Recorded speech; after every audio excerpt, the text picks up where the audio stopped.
Bismillahirrahmanirrahim. Assalamualaikum warahmatullahi wabarakatuh. Selamat siang semuanya. Bertemu lagi dengan saya Nika Cahyati pada mata kuliah Sains untuk Anak Usia Dini. Nah, kali ini kita akan membahas mengenai keterampilan berpikir pada anak. Itu adalah termasuk salah satu sains untuk anak usia dini. Mata kuliah pembelajaran sains itu adalah keterampilan berpikir gitu ya. Yang pertama adalah keterampilan berpikir ala Montessori. Nah, kita bahas mengenai pikiran yang menyerap pada anak usia dini. Contohnya dalam berbahasa. Misalnya, ibu memanggil suaminya dengan panggilan sayang, maka anak akan mengikuti pemberian panggilan sayang kepada ayahnya gitu ya. Bukan memanggil ayah, karena anak itu mendengarkan apa yang telah diucapkan oleh ibunya. Misalnya gini, sayang tolong ambilkan itu gitu ya. Nah, si anak itu akan menyerap apa yang ibunya katakan. Aku mau ikut sayang, aku mau ikut sayang. Nah, kita yang berpikir, lah kok anak itu memanggil ayahnya itu dengan kata sayang. Oh, ternyata mereka meniru kita gitu loh, meniru orang tuanya ketika memanggil sayang kepada suaminya gitu. Maka anaknya juga bukan memanggil ayah, tetapi memanggil dengan kata sayang. Nah, itu adalah salah satu contoh keterampilan berpikir anak, yaitu pikiran yang menyerap dalam berbahasa. Keterampilan berpikir pada anak, menurut Montessori itu ada pikiran untuk menyerap hal-hal yang terjadi di lingkungan. Contohnya anak dalam berbahasa. Kemampuan yang diperoleh melalui sebuah usaha yaitu menyerap apa yang pernah didengar. Misalnya anak itu mendengar kata-kata anjing itu anjing itu adalah sebuah hewan gitu ya. Namun anak itu ketika mengatakan kata anjing di lingkungannya itu sering melarangnya gitu. Maka kata anjing itu malah akan sering diucapkan oleh anak karena dia itu mendapat perhatian setelah mengatakan kata anjing gitu loh. Seperti itu. Yang terjadi di lingkungan sekitar kita kan seperti itu ya. Kalau misalnya ada anak yang mengatakan anjing gitu ya, bukan kitanya yang mengatakan, oh itu apa sayang, itu hewan ya, binatang buas ya. Enggak seperti itu, malah kita yang mengatakan, dah gak boleh gitu, itu dusun gitu ya. Hei, gak boleh gitu. Nah, itu yang terjadi. Anak akan semakin senang mengatakan kata-kata seperti itu karena menurut dia dengan mengucapkan kata-kata seperti itu dia mendapatkan perhatian lebih begitu ya. Kemudian menurut Montessori ada beberapa masa peka atau sensitive periode gitu ya. Nah, menurut Montessori itu terbagi menjadi 6 masa. Yang pertama adalah peka terhadap perintah gitu ya. Usia 1 bulan sampai 2 tahun anak tuh mulai belajar mengikuti perintah apa yang lingkungannya perintahkan, dia mulai ikuti. Misalnya tolong ambilkan air, tolong simpan mainan gitu ya. Nah, itu anak mulai mengikuti perintah tersebut gitu. Belajar mengikuti perintah walaupun anak tuh tidak tahu tujuan dari perintah tersebut itu apa. Kemudian yang kedua itu peka terhadap bahasa gitu ya. Anak yang baru lahir sampai usia 6 tahun. Jadi anak tuh belajar memahami bahasa itu mulai dari anak baru lahir. Misalnya dia tuh tersenyum ketika ditanya gitu ya. Berarti itu anak sudah mulai memahami instruksi atau memahami bahasa dari lingkungan sekitarnya. Selanjutnya adalah masa sensitif gitu ya untuk berjalan. Jadi anak tuh mulai belajar berjalan itu usia 12 bulan sampai 15 bulan. Ini menurut Montessori ya.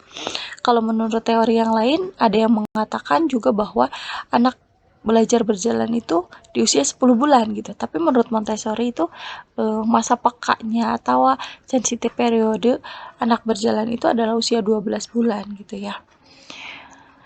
Nah, untuk selanjutnya poin ke 5 yaitu peka terhadap aspek sosial kehidupan.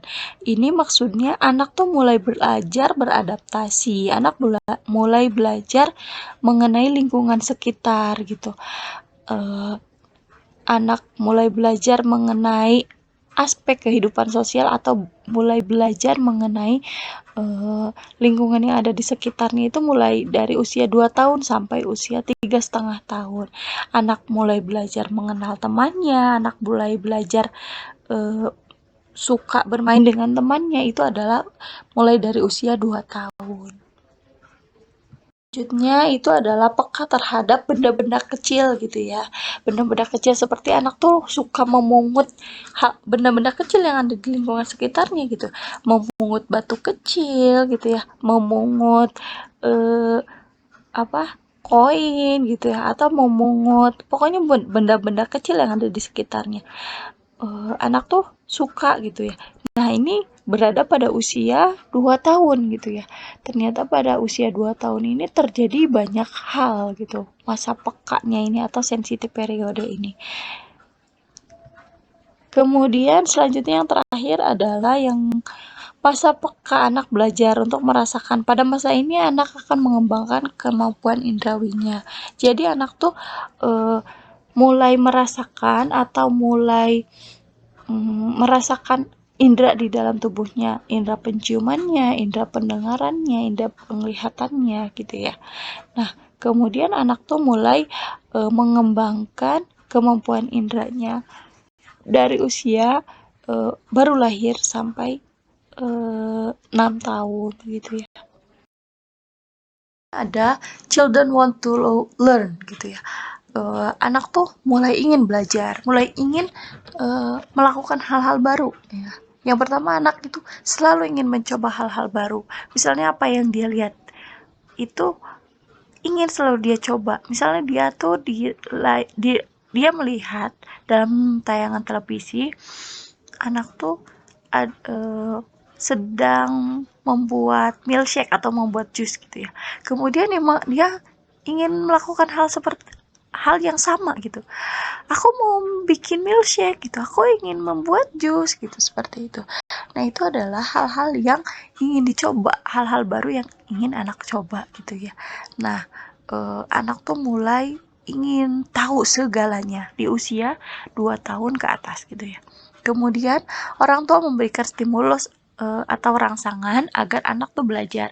Jadi orang tua tuh menstimulasi atau bisa memfasilitasi rasa ingin tahu anak gitu ya, dengan menjawab semua pertanyaan-pertanyaan anak, dengan mengikuti kemauan anak atau mengikuti anak ketika anak ingin mencoba hal-hal baru gitu ya. Jadi orang tuanya memfasilitasinya atau menstimulasinya gitu ya. Kemudian orang tua mendampingi anak melakukan kegiatan bermain gitu ya. Jadi orang tua tuh bukan hanya menstimulasi, namun mendampingi agar anak itu melakukan aktivitas terarah gitu ya. Sehingga apa yang ingin dia ketahui itu dapat tercapai gitu. Nah, karena masa ini dari usia 2 tahun ke atas itu anak tuh saking ingin tahunya yang tinggi gitu ya. Anak tuh bertanya, ini apa, dari mana, untuk apa, punya siapa gitu loh. Pertanyaan tersebut tuh selalu ada gitu ya. Namun kita tuh sebagai orang tua atau sebagai orang di lingkungan sekitarnya jangan mematahkan hal tersebut gitu ya. Karena itu adalah sebuah rasa keingintahuan anak untuk menambah pengetahuannya sendiri. Play yaitu anak itu bermain dengan menemukan hal-hal yang baru gitu ya. Jadi anak tuh menambah pengetahuannya dengan bermain gitu ya.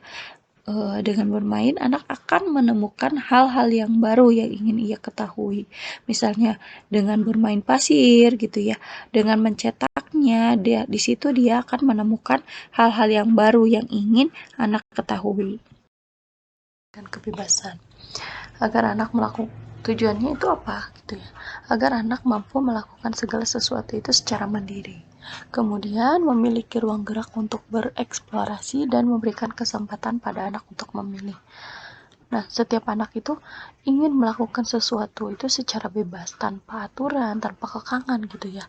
Karena memang karakteristik anak usia dini itu seperti itu. Mereka itu ingin meningkatkan kemampuannya sendiri. Kita sebagai orang tua atau kita sebagai guru itu hanya dapat memfasilitasi gitu ya. Memfasilitasi imajinasinya mereka sehingga mereka dapat melakukan sesuatu itu secara mandiri. Untuk meningkatkan anak untuk meningkatkan kemampuan anak agar anak itu mampu bereksplorasi dan memberikan kesempatan pada anak untuk memilih. Teman-teman semuanya atas perhatiannya. Semoga pertemuan kali ini bermanfaat. Saya akhiri pertemuan kali ini, pembahasan kali ini.